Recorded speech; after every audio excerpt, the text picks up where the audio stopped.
everybody, welcome to Coach's World. Aujourd'hui, on va entamer le vif du sujet qui est la story time. Alors moi, je l'ai filmé déjà en avance, mais j'ai décidé de la balancer qu'en novembre parce que c'est à ce moment-là que je me sentais prête en fait de vous révéler ce qui s'est passé entre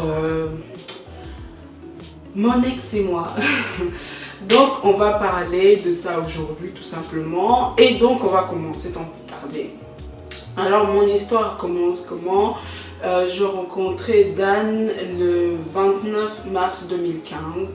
J'avais à peine fini la secondaire, j'avais terminé la secondaire et lui aussi. Donc voilà, on se rencontre là. Il a 1 an de plus que moi, déjà pour préciser machin. Et de la première fois qu'on s'est vu, pour moi c'était pas un coup de cœur, vous savez, enfin on s'est rencontrés sur Facebook, on a commencé à sympathiser sur Facebook et il avait l'air beaucoup plus intéressé que moi, j'étais intéressée par lui et donc c'était lui qui, on va dire, qui forçait l'affaire et ça s'est donc passé, on a sympathisé sur Facebook, comme je vous ai dit, c'était plus lui qui était avenant que moi je l'étais, moi j'étais pas super intéressée par lui. Et puis voilà, il a forcé et il m'a proposé, il a forcé mais j'ai accepté aussi, c'est pas comme s'il m'a forcé à le voir. Et j'ai accepté de le voir. On s'est vu pour la première fois, c'était un 1er avril. Et ça a été pas un coup de cœur physique, c'était plus un coup de cœur mental en fait. Il y avait une connexion, vous voyez, moi je suis quelqu'un de super réservé, super introverti et quand on s'est vu c'était pareil, je parlais pas beaucoup, c'était lui qui essayait de faire des petites blagues par-ci par-là pour détendre l'atmosphère et ça marchait parce que de toute façon je suis bon public, je rigole à tout moi, je suis vraiment, tu me dis chaussettes, tu me regardes droit dans les yeux, je pète de rire, mais je suis vraiment nulle quoi, je suis vraiment tous qui aiment bien faire, tous les gens qui aiment bien faire des blagues ultra nulles savent que chez moi ils ont trouvé leur public. Moi je suis voilà quoi, je rigole à tout. Je suis assez joviale comme personne et puis voilà. Et il avait compris que voilà, ça fonctionnait comme ça avec moi. Il a commencé à me faire des petites blagues par-ci par-là. Ben, ça a marché du coup parce que ce 1er février, ben, on s'est... sa mentalité, sa façon d'être, comment il était super attentionné envers moi et tout. Et il a compris ce que je recherchais parce que quand on s'était parlé sur Facebook, ben, je disais que moi je préfère quelqu'un qui est plus dans le mental, mature, ambitieux, machin. Un vrai homme que quelqu'un qui va tout donner sur le physique, vous voyez. Et il avait compris cela et il en a joué beaucoup. Même s'il n'était pas forcément comme ça, mais il a cherché à devenir cette personne pour m'avoir. Et ce qui a marché, hein, parce qu'au final, oui, il m'a eu, il a fait des blagues, ça marchait. Et à partir de là, on s'est mis en couple, donc le 1er avril 2015, on était officiellement en couple. Et très vite, les choses se sont déroulées. Je suis partie voir sa famille, sa petite famille, sa mère, son frère et son père. J'ai été présentée en mai, ils me connaissaient déjà. Les choses se sont assez vite déroulées de notre côté, mais c'est parce que une fois que, au début, je vous avoue que j'étais pas très chaude quand je l'ai rencontré, mais une fois qu'on s'est vu, sa manière d'être, il était super attentionné, super doux envers moi. J'adore les gens, les hommes qui sont comme ça, très attentionnés envers leur copine ou leur femme. Je trouve ça super mignon et moi ça me fait grave craquer. Et il était comme ça envers moi et j'ai rencontré très vite sa famille. Et le fait qu'il soit comme ça, ben, je me suis vite accrochée à lui aussi, vous voyez. En plus c'était ma première relation sérieuse, je voulais bien faire des choses et tout. Donc c'est ce que j'ai fait d'ailleurs et j'ai rencontré sa mère, son frère, son père pendant le mois de novembre je pense. En soi ils m'ont pas refusé, rien du tout, mais peut-être qu'ils avaient des réticences de la part de son père ou de son frère surtout. Mais sa mère, très vite on s'est vite entendu, on s'est installé un climat de confiance entre elle et moi. Vous savez qu'elle pouvait venir se confier à moi, tout comme moi je pouvais me confier à elle. C'était vraiment devenu comme une deuxième maman, vous voyez. Et voilà, c'est parti très vite pendant les vacances d'été, donc de notre passage à la secondaire à l'UNIF. Et donc on a passé notre été ensemble, notre premier été, et ça faisait que quelques mois qu'on venait de se connaître. On a passé notre été ensemble et tout. Et vu que c'était quand même assez récent, le fait de rester tout le temps comme ça ensemble et tout, à un moment donné on a passé juillet, puis août il m'a demandé s'il pouvait aller rejoindre sa famille en Roumanie, donc parce que mon ex était au Roma, et il m'a demandé s'il pouvait aller passer des vacances en famille, ce que j'ai pas refusé du tout parce que je me suis dit c'est vrai que très vite comme ça on s'est mis ensemble, j'étais présentée par sa famille. Comme je vous disais, très vite on est resté dans notre petit cocon, donc moi je me suis dit ouais, si tu as envie d'aller t'amuser, va t'amuser. Comme je sais pas si je suis pas une fille jalouse, je me répète encore, je suis pas une fille jalouse. Moi, je suis du style, tu me montres que je peux avoir confiance en toi. Après, mec, tu fais ce que tu veux. Moi, je suis pas là pour gendarmer les gens. Moi, je suis là plus pour chercher une relation dans le sens, j'ai envie de m'épanouir en tant que femme, plutôt de devenir gendarme de quelqu'un. Ça m'intéresse vraiment pas. Je veux vraiment être dans une relation saine où tu sais que je peux partir ici, mon gars peut partir là, il peut faire ce qu'il veut de sa vie, mais on a toujours cette symbiose, malgré qu'on n'est pas, enfin comme on dit, loin des yeux, près du cœur.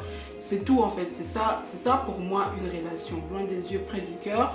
Et c'est tout. Tu peux être ailleurs, mais on s'est promis d'être fidèles l'un à l'autre, c'est comme ça et pas autrement.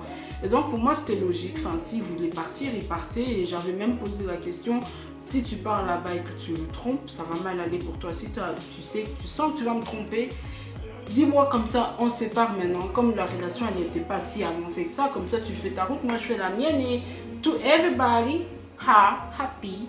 Et voilà, c'est tout. Et le gars m'a fait non, t'inquiète pas, je t'aime, machin, donc je serai fidèle. J'ai dit ok, vas-y. Et retenez bien, c'était quelqu'un qui aime bien donner des coups comme ça, à faire des gros coups, des trucs abominables pendant les anniversaires de gens. Là, c'était pendant la semaine de son anniversaire, et pendant qu'on va se quitter, là où toute la merde qui s'est passée, bah, ce sera pendant la semaine de mon anniversaire. Je peux vous dire que cette année, je passais le pire anniversaire de toute ma vie. C'était vraiment le pire anniversaire de toute ma vie.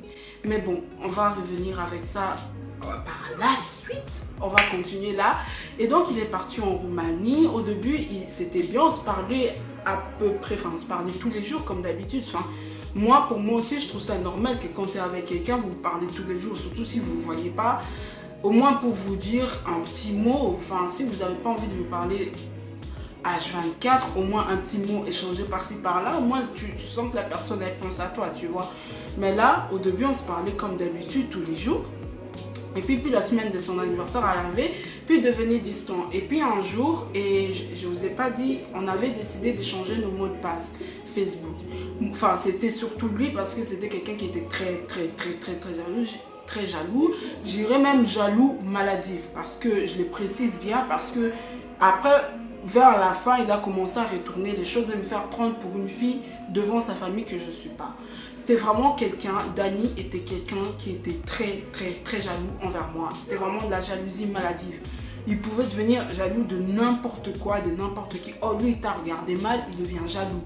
Je me souviens même une fois, on est parti en voyage avec l'UNI pour visiter les institutions européennes. Je lui montrais une vidéo qu'on avait fait avec les potes, mes potes meufs autant que gars. On était à l'arrière du bus, on a fait une boîte de nuit derrière le bus. On s'était amusé et moi j'étais en train de filmer ceux avec qui on était à l'arrière, quoi, enfin mes collègues de classe, quoi. Je filmais comment ils étaient en train de danser, comment ils mettaient le feu et tout. Je les montrais ça, il était là, ouais, pourquoi tu filmes des gars, machin, nanani. C'est des potes, on avait un délire. Et calme-toi, tu vois ce que j'ai envie de dire. Moi, dans ma tête, si j'ai quelqu'un, c'est cette personne et personne d'autre en fait. Et pour lui, c'était pas le cas. Et croyez que comme lui, il était comme ça, moi aussi, j'étais comme ça. Moi, si j'aime une personne, je suis avec une personne, c'est cette personne et personne d'autre. Mais pas pour lui. Et donc il était là et commençait à me crier, pourquoi tu filmes machin. J'ai dit, oh calme-toi, ça m'a saoulé. Parce qu'en plus, quand j'étais partie en voyage, on ne s'était pas vu pendant beaucoup de temps, quand même genre pendant 3-4 jours. Enfin, pour nous, c'était trop parce qu'on avait l'habitude d'être tout le temps collés ensemble. Donc 3-4 jours, pour nous, c'était juste énorme. Quand je l'ai revu, moi, j'étais super contente de revoir mon copain. Lui aussi, je pense qu'il était content de me revoir, mais comme c'était quelqu'un de jaloux, il a commencé à me gueuler plus par le fait que j'ai filmé des potes en train de danser, parce que c'était des potes garçons, et il s'est énervé, il a pété un plomb comme si je me suis filmé en train d'embrasser. Mon frère, calme-toi, ils sont juste en train de danser, j'ai snappé, en plus je te le montrais. En plus, si j'aurais caché que j'avais des vices ou des pensées arrière, j'aurais même pas montré. Là, je te l'ai montré, je t'ai dit, ouais, tiens, regarde comment il dansait, machin. Moi, je filmais tout le monde. J'étais là, mais lui, c'était pas le cas. Donc, vous comprenez un peu le genre de personne que c'est. C'était vraiment quelqu'un qui était très jaloux. Jalousie maladive, très possessive. Et voilà, il était comme ça. Mais après, moi, je me suis habituée à ça. Et puis, moi, dans ma tête, je me suis dit, ouais, tranquille, c'est parce qu'il m'aime bien. Mais après, des gens comme ça sont souvent les gens qui essayent de vous enlever de tout, vous mettre dans une bulle pour eux faire de vous ce qu'ils veulent. Et je l'ai compris par la suite. Et donc, je continue mon histoire. J'ai remarqué que par cette semaine, il devenait bizarre, machin. Je me suis dit, c'est bizarre. Et donc, il avait mon mot de passe Facebook. Moi, comme j'avais rien à cacher, rien à dissimuler, je me suis dit, écoute, prends mon mot de passe. Moi, je faisais souvent des choses en réaction de ce qu'il me faisait. Il m'avait demandé mon mot de passe. Vu qu'il m'avait demandé, je voulais aussi avoir pour lui, pour avoir une espèce d'égalité, tout simplement. Et quand il est rentré dans mon Facebook, je suis rentrée, je vois tous mes amis garçons qui ont été bloqués, supprimés. Je me suis dit, mais c'est une blague, pourquoi tu as fait ça? Oui, mais parce que c'est moi ton copain, c'est moi ton meilleur ami, machin. Il avait supprimé tous mes amis garçons. Je dis, écoute, je m'en fous, de toute façon, c'est pas comme si c'était des gens avec qui je revois, je fais des sorties, tu vois. Si je dois revoir, faire des sorties, c'est avec mes potes filles, tu vois. Et donc, je me suis dit, si ça peut t'aider à avoir plus confiance en moi, ben écoute, vas-y, supprime. Mais moi, donc en réaction de ce qu'il m'a fait, ben moi aussi je suis rentrée dans son Facebook et j'ai supprimé. Vous avez compris en fait que moi je réagissais souvent par ce que lui me faisait. C'était pas de mon propre gré, c'était pas par jalousie que moi je faisais ça. Donc c'était plus lui qui rentrait dans mon Facebook que moi je rentrais pour lui en fait. Moi si je rentrais c'était parce que je vu qu'il a supprimé ça, ben moi aussi j'allais supprimer ça. Il m'a demandé ça, ben moi aussi pour être à égalité, pas que ce soit que lui qui me fasse des choses et moi je reste là à attendre comme une nonne. C'était pas possible, je suis pas comme ça. Je veux bien être quelqu'un de timide et introverti, mais bon, j'ai mon caractère et ceux qui me connaissent et savent comment j'ai un sale caractère quand il faut. Et donc c'était le cas. Et pendant qu'il était parti en Roumanie, la semaine là, je sentis qu'il commençait à devenir bizarre. Je me suis dit, non, ici ça va pas. Vous savez, nous les femmes, on a ce sixième sens qui dit que fais attention. Il y en a qui l'écoutent et il y en a d'autres comme moi qui sont naïfs et qui font les têtus et qui vont droit dans le mur. J'avais senti qu'il y avait quelque chose qui n'allait pas, mais j'ai voulu fermer les yeux, lui faire confiance parce que je me suis dit c'est pas possible, après tout ce qu'il me dit etc., qu'il puisse me faire un coup bas en fait derrière. Et c'est ce qu'il m'a fait. Et donc pendant cette semaine, j'ai essayé de rentrer dans son Facebook, j'ai vu qu'il a changé de mot de passe. Je lui avais écrit, Dani, pourquoi tu as changé de mot de passe? Il m'a pas répondu, il m'a répondu le lendemain pour me dire, oh non, en fait c'est mon petit frère et mon cousin qui sont venus, j'avais laissé ça ouvert sur l'ordi, machin, qui ont modifié mon mot de passe. Just wait people. Son frère, il n'a pas 8 ans, il n'a pas 7 ans, son frère il a le même âge que moi. Sachant que Dani a un an de plus que moi. Il a dit que c'était son cousin et son frère qui avaient changé le mot de passe, c'est pour ça que j'arrivais plus à entrer. Déjà pour qu'ils changent ton mot de passe, il faut que toi tu leur donnes ton mot de passe actuel.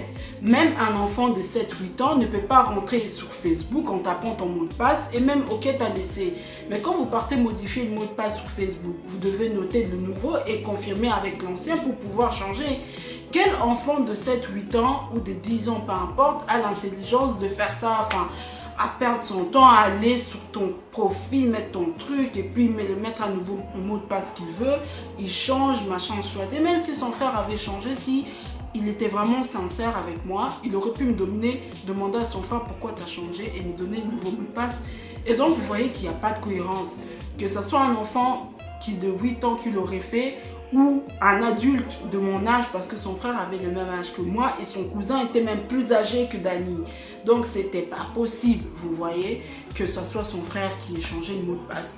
Donc tout ce qu'il me disait, c'était de la merde et qui ne tenait pas la route. Après j'ai laissé passer et je lui ai dit donc redonne-moi ton nouveau mot de passe. Il m'a dit ouais t'inquiète, je vais te le redonner, juste attends, je vais te le redonner, machin. Et puis l'histoire est passée, j'ai oublié aussi comme ça. En attendant, lui il avait accès au mien, moi j'avais plus accès à son Facebook. Et le soir arrive, il me demande ça te dérange que je pars sortir avec mes amis, boire un verre et tout avec mon frère pour mon anniversaire. Je dis non, vas-y, fais-toi plaisir, c'est ton anniversaire, mais sois droit dans tes baskets. Genre, n'oublie pas que tu es avec quelqu'un et que tu as des limites à pas dépasser. Je fixe pas de limites. Je pense que dans chaque couple qui se met dans un couple marié ou non, moi je suis le genre de personne, je commence pas à te dire ouais fais pas ci, fais pas ça. Je pense que c'est des choses que tu sais de toi-même, que je suis avec quelqu'un, je commence à fréquenter quelqu'un, je vais pas commencer à parler à une autre fille, je vais pas commencer à voir une autre fille, je vais pas embrasser une autre fille. C'est des choses que une personne normale qui réfléchit sait ça de lui-même en fait. T'as pas besoin de quelqu'un pour te dire que oh tu dois faire ça, oh tu dois faire ça, tu sais ça toi-même, t'as qu'à te gérer. T'es un adulte, quand tu décides de mettre en couple, c'est ça la vie de couple, tu le sais. Et donc je lui dis écoute vas-y, tu sais ce que tu dois faire, ce que tu peux faire et ce que les limites à pas dépasser. Je commence à boire parce que ma gorge là. Buvez les gens, buvez. Et donc, il part.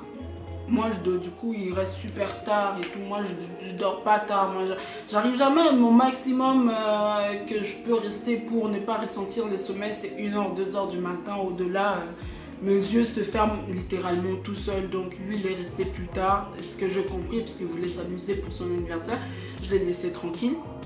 Et le lendemain, je reçois une photo de lui et une fille qui m'envoie et qui m'écrit en dessous c'est moi sa nouvelle copine, il ne t'aime plus. Vous savez les gens comment ça m'a choqué, autant un manque de respect à ce point, alors que la veille tu me disais je t'aime, la veille tu me disais tu feras rien, et là je vois une photo d'une autre meuf avec toi qui me dit que c'est toi sa nouvelle copine, enfin c'est toi t'es son nouveau copain, que moi tu ne m'aimes plus. En plus la meuf, pour m'envoyer ça, au lieu d'utiliser son compte Facebook, a utilisé le compte Facebook de Dani. Attendez, mais on y va où? Je suis quoi moi en fait pour toi? Ça m'a choquée, ça m'a fait rentrer dans une petite dépression, je vous avoue, parce que c'était ma première relation. J'ai voulu dès le début faire les choses super bien. Ça m'a tellement choquée que pendant les moments où j'ai appris jusqu'au jour où il est revenu à Bruxelles, jusqu'au jour où je commençais à oublier petit à petit, j'arrivais même plus à manger. Je me nourrissais, j'arrivais à me nourrir juste en buvant de l'eau. Ça me suffisait. Je suis pas quelqu'un qui tombe dans des dépressions genre qui perd du poids machin. C'est pas le cas. D'ailleurs moi quand je suis en stress genre pour l'école machin, je grossis. Donc voilà, mais tous les problèmes qui concernent ma vie privée, etc. C'est des problèmes qui me touchent tellement à un point et qui montrent à quel point je donne de l'importance et je tiens à faire bien les choses, que quand on me fait un coup bas pareil, ça me met vraiment mal et j'ai arrêté de manger tout simplement. Je me souviens que je partais tout le temps à la salle de sport, je restais là-bas pendant super longtemps et tout ce que je faisais c'était boire de l'eau et le fait de boire de l'eau, ça me rassasie. Je vous jure que j'étais tombée dans une mini dépression. Maintenant que j'y repense, je me dis ouais, c'est parce que c'est pas normal d'avoir un comportement comme ça. Et lui, il arrivait, en ce moment-là, comme c'était une personne que j'aimais beaucoup, il avait vraiment cette emprise sur moi et qu'il arrivait vraiment à tout contrôler à ce niveau-là. Et c'était vraiment la personne qui pouvait me faire vraiment le plus mal, c'était lui en fait. Avec le comportement qu'il pouvait afficher, c'était lui.